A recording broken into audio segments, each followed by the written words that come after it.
Assalamualaikum warahmatullahi wabarakatuh. Alhamdulillah wa syukurillah wa la haula wa la quwata illa billah. Asyhadu an la ilaha illallah wa asyhadu anna Muhammadan abduhu wa rasuluh. Allahumma shalli ala Muhammad wa ala ali Muhammad. Qala Allah ta'ala fil Qur'anil Karim, a'udzu billahi minasyaitonir rajim. Bismillahirrahmanirrahim. Ya ayyuhalladzina amanu taqullaha wal tanzur nafsum ma qaddamat lighad wattaqullaha innallaha khabirum bima ta'malun. Jamaah Masjid Al-Mahdi rahimakumullah.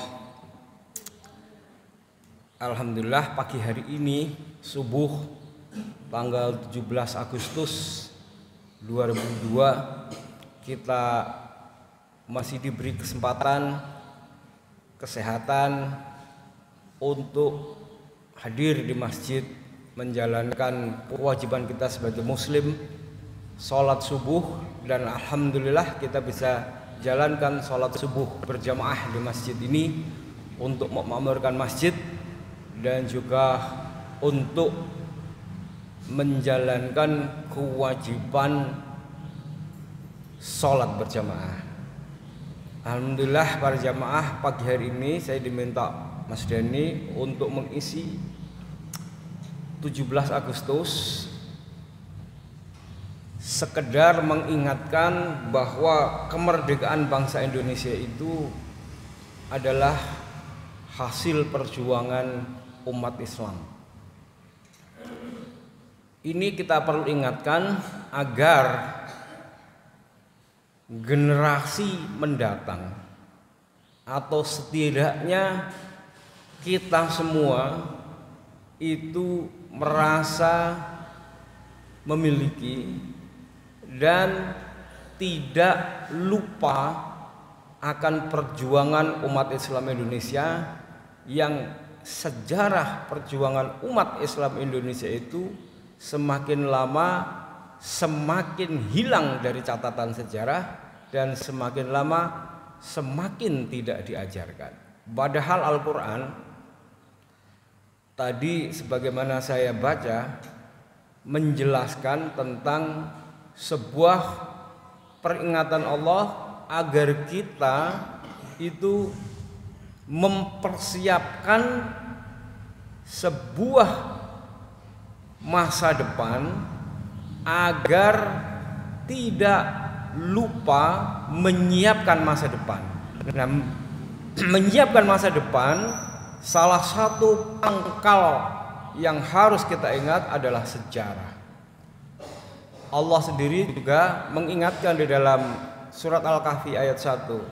Alhamdulillahilladzi anzala ala abdihil kitaba wa lam yaj'al lahu aywaja. Allah menurunkan Nabi Muhammad dengan Al-Quran untuk meluruskan sejarah. Untuk sejarah itu tidak dibelok-belokkan. Kenapa? Karena sejarah itu senantiasa dibelok-belokkan. Setiap kali dibelokkan, Allah turunkan Nabi untuk meluruskan. Setiap kali dibelokkan, Allah turunkan kitab kepada Nabi untuk meluruskan agar manusia itu tidak berbelok. Karena dari pangkal sejarah itulah maka kita tahu kemana kita harus melangkah. Sekian banyak nabi sampai Allah turunkan 124.000 nabi untuk meluruskan bahwa manusia itu punya sejarah dari Nabi Adam turun ke muka bumi dan tugasnya adalah kemudian menjadi khalifah fil ard, mengelola alam, dan untuk mengelola alam itu maka manusia itu harus menempatkan Allah sebagai satu-satunya Tuhan yang tidak ada Tuhan lain. Yang kedua, bagaimana mengelola alam menurut petunjuk yang diberikan Allah melalui kitab-kitabnya, dan kemudian bagaimana menjadikan alam semesta ini untuk kesejahteraan umat manusia. Nah, 17 Agustus Bapak Ibu jamaah sekalian, itu adalah bagian dari perjuangan kemenangan umat Islam Indonesia. Kenapa kita sebut begitu? Jadi Bapak Ibu, bangsa Indonesia ini ya, terutama bangsa Jawa, seluruh Jawa ini sejak tahun 1500-an itu sudah menjadi bagian dari wilayah kekhilafahan Turki Utsmani. Dan raja-raja Jawa sebagaimana yang kita kenal, seperti kalau di Jawa itu kita mengenal Sultan Agung Hanyokrokusumo, raja kerajaan Mataram Islam, dan turun-temurunnya itu adalah sultan. Gelar sultan itu diberikan oleh Turki Utsmani. Lalu kemudian kerajaan-kerajaan yang lain seperti Siak Sri Indrapura, kemudian kerajaan-kerajaan di Maluku. Maluku itu adalah berasal dari kata Al-Malik. Lalu sekian banyak kerajaan, ratusan kerajaan itu adalah kesultanan. Hanya saja Bapak Ibu, lalu kemudian masuklah Belanda tahun 1600-an, dan kemudian Belanda pada waktu itu kemudian menguasai ya alam, sumber daya alam seperti rempah-rempah, seperti kemudian cengkeh, teh, pala, kopi, kemudian menanam tebu dengan tanam paksa dan lain sebagainya. Dan itu kemudian menjadikan bangsa Indonesia itu dijajah oleh perusahaan Belanda yang namanya VOC. Lalu kemudian VOC itu bekerja sama dengan raja-raja yang kemudian berhasil dilobi, dikasih uang yang banyak untuk kemudian tunduk pada Belanda. Dan itulah maka kemudian pada waktu itu kita dijajah oleh Belanda. Tapi bapak-bapak yang mesti kita sadari, yang dijajah oleh Belanda itu bukan bangsa Indonesia. Tidak pernah bangsa Indonesia itu dijajah oleh Belanda, apalagi 350 tahun. Bukan. Karena bangsa Indonesia itu baru lahir tahun 1928. Jadi yang dijajah oleh Belanda itu adalah wilayah kerajaan kesultanan Islam seperti Mataram, seperti Siak Sri Indrapura, seperti Maluku dan lain sebagainya. Itu yang dijajah oleh Belanda. Bangsa Indonesia belum lahir. Bangsa Indonesia itu baru lahir 1928. Ini sejarah yang ingin saya ulang untuk kemudian kita ingat, agar kemudian kita tidak salah paham, karena ini mulai disalahpahami. Jadi perlawanan terhadap Belanda itu waktu itu selalu dilakukan oleh raja-raja kesultanan Islam. Sultan Agung Hanyokrokusumo itu melawan Belanda. Kita mengenal orang Belanda yang kita kenal waktu kita belajar sejarah, namanya Jan Pieterszoon Koen. Itu adalah gubernur jenderal Belanda yang pertama masuk dan kemudian ingin menjajah. Tapi karena dia ingin menjajah, langsung dilawan oleh Sultan Agung Hanyokrokusumo. Berhasil dibunuh, makamnya ada di Imogiri, di undaan itu.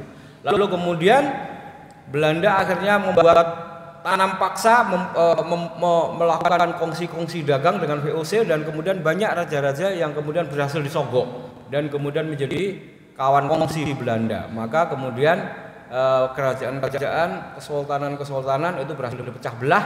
Mataram dipecah menjadi Jogja dan Surakarta dan lain sebagainya. Lalu kemudian timbul perlawanan dari putra sultan yang berkuasa di Mataram yang ada di Surakarta, namanya Pangeran Mangkubumi, dan itu kemudian melawan Belanda selama 9 tahun. Perlawanan Sultan Pangeran Mangkubumi itu menyebabkan Belanda harus bangkrut, itu VOC-nya hampir bangkrut 9 tahun, dan akhirnya kemudian berhenti ketika kemudian Belanda meminta tolong kepada Turki agar melobi agar berhenti melakukan perlawanan, dan kemudian Pangeran Mangkubumi diangkat menjadi sultan. Jadilah dia Sultan Hamengkubuwono pertama yang kemudian menjadi Raja Mataram, Raja Yogyakarta. Lalu perlawanan yang kedua itu dilakukan oleh cucu Pangeran Mangkubumi yang namanya Pangeran Diponegoro tahun 1825 sampai 1830. Dan itu juga membuat Belanda semakin bangkrut, padahal Belanda itu adalah negara paling kaya di dunia pada waktu itu. Belanda pada waktu itu menjajah Amerika, menjajah negara-negara yang lain, dan itu berhasil kemudian dibuat porak-poranda oleh Pangeran Diponegoro. Tapi lagi-lagi Pangeran Diponegoro ditipu dan kemudian setelah perlawanan Pangeran Diponegoro itu, kerajaan-kerajaan kesultanan Islam itu berhasil dikuasai, berada dalam pemerintahan Belanda, berada dalam pengaruh Belanda. Tapi kesultanan-kesultanan itu masih punya raja, masih punya wilayah. Belanda hanya kemudian mengambil sumber daya alamnya, cengkeh, rempah, pala, tebu, membuat pabrik-pabrik tebu. Yang pabrik tebu kita, pabrik gula kita, waktu zaman Belanda itu memproduksi gula terbesar di seluruh dunia waktu itu. Jadi mengisi kebutuhan gula di Eropa, di mana saja di seluruh dunia itu berasal dari pabrik-pabrik tebu yang dikelola dari Belanda. Jadi kita itu penghasil pertanian yang sangat besar. Bukan hanya tebu, pala, macam-macam. Pala itu dibutuhkan pada waktu itu untuk kedokteran penyakit-penyakit malaria dan macam-macam, itu obatnya adalah pala, dan itu berasal dari Indonesia. Nah, setelah selesai perlawanan dari Pangeran Diponegoro itu, maka kemudian surut, dan lalu kemudian pergerakan perjuangan itu dimulai oleh para aktivis-aktivis. Di antaranya kemudian Muhammadiyah, Kiai Haji Ahmad Dahlan, kemudian ada Budi Utomo, dan kemudian ada juga Syarikat Islam. Dan itulah kemudian menghasilkan perlawanan, karena kerajaan-kerajaan, kesultanan-kesultanan itu kemudian sudah surut. Lalu kemudian mereka melahirkan satu persatuan di antara mereka untuk melakukan perlawanan terhadap Belanda dengan melahirkan Sumpah Pemuda. Sumpah Pemuda itulah kemudian mereka mendeklarasikan sebuah bangsa yang namanya bangsa Indonesia. Yaitu mereka kaum pribumi yang merasa dijajah oleh Belanda dan ingin melepaskan diri dari Belanda, lalu kita bersumpah dengan Sumpah Pemuda itu, lahirlah bangsa Indonesia.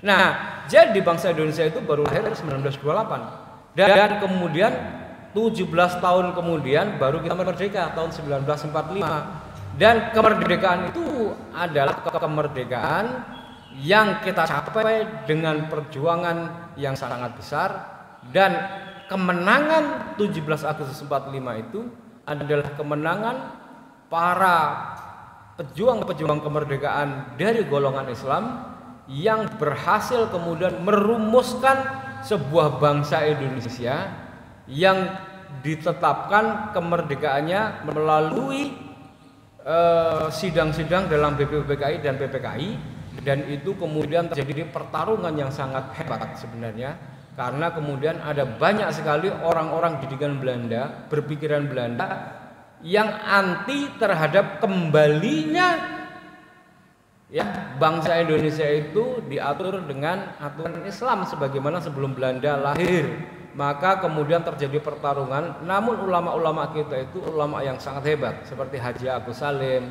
Kiai Haji Wahid Hasim, kemudian Abi Kusno Cokrosuyoso, kemudian ya macam-macam tokoh-tokoh kita, Ki Bagus Hadikusumo dari Muhammadiyah, itu berhasil merumuskan perjuangan kemerdekaan Indonesia itu ke dalam apa yang disebut dengan Pancasila dan Undang-Undang Dasar 45.